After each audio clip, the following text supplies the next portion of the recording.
Tous les matins, c'est le même rituel. Dans cette école à Copenhague, les enfants commencent la journée en déposant leur téléphone dans un casier fermé à clé. Depuis la rentrée, c'est la règle dans tout le pays. Plus de portable ni de tablette pendant les heures de cours. Mais ici, un autre changement saute aux yeux. Les livres ont fait leur grand retour dans les salles de classe. Après une décennie de tout numérique, l'enseignement revient au papier. Je pense que le problème principal, c'est que quand on a abandonné les livres au profit des écrans, nous avons constaté que beaucoup d'enfants avaient du mal à se concentrer. Et puis, c'est trop facile de passer d'une application à l'autre et de lancer un jeu vidéo, par exemple, pendant le cours.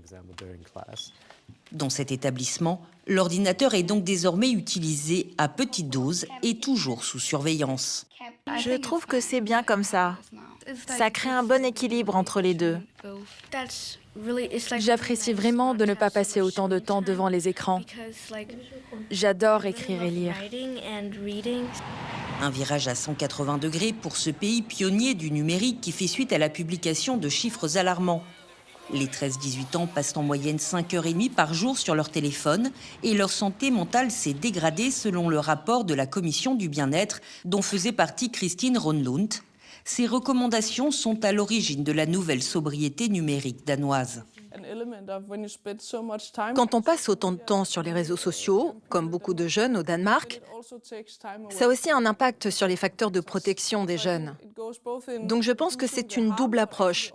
Réduire les risques, mais aussi favoriser les rencontres physiques. Résultat, les portables sont bannis des écoles, mais aussi des maisons de jeunes et des clubs sportifs.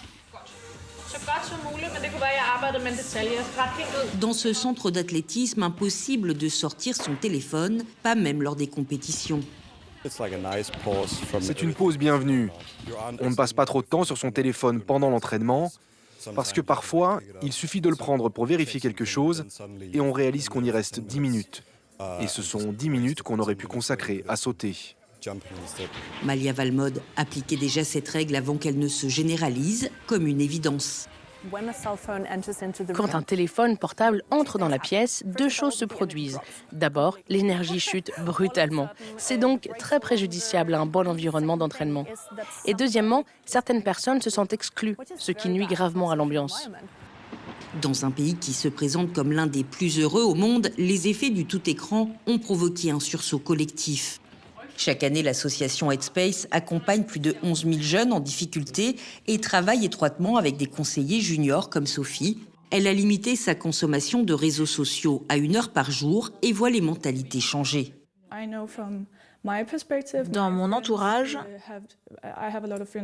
j'ai beaucoup d'amis qui ont supprimé leur compte sur les réseaux sociaux ou qui s'imposent une limite en heures, parfois même en minutes, sur le temps qu'ils passent chaque jour sur les réseaux sociaux.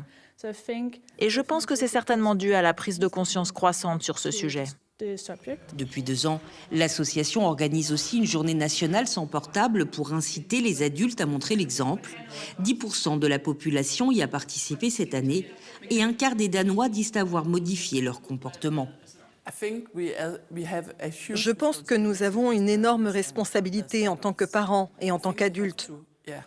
Je pense que nous devons vraiment éteindre nos téléphones, éteindre nos écrans et sortir pour discuter entre nous, mais aussi avec les jeunes.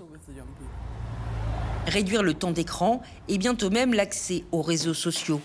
L'initiative citoyenne lancée par l'expert en santé numérique Imran Rachid a recueilli plus de 50 000 signatures demandant l'interdiction de TikTok, Instagram et Snapchat pour les moins de 15 ans. Le Parlement doit se prononcer en début d'année, mais pour lui, le point de non-retour est atteint. Les générations futures, celles qui font leur entrée à l'école publique en ce moment et sont au début de leur éducation, elles grandiront, je l'espère, dans de meilleures conditions que la génération actuelle. Car celle-ci a été en quelque sorte perdue dans le monde numérique. Et leurs parents, je veux dire ma génération, nous ne savions pas quoi faire. Nous ne savions pas ce que nous faisions. Après avoir tout misé sur les écrans, le Danemark revient aux fondamentaux dans les cours d'école. Un changement de paradigme qui pourrait inspirer d'autres pays. Le Parlement européen propose désormais d'interdire l'accès aux réseaux sociaux aux moins de 16 ans dans toute l'Union européenne.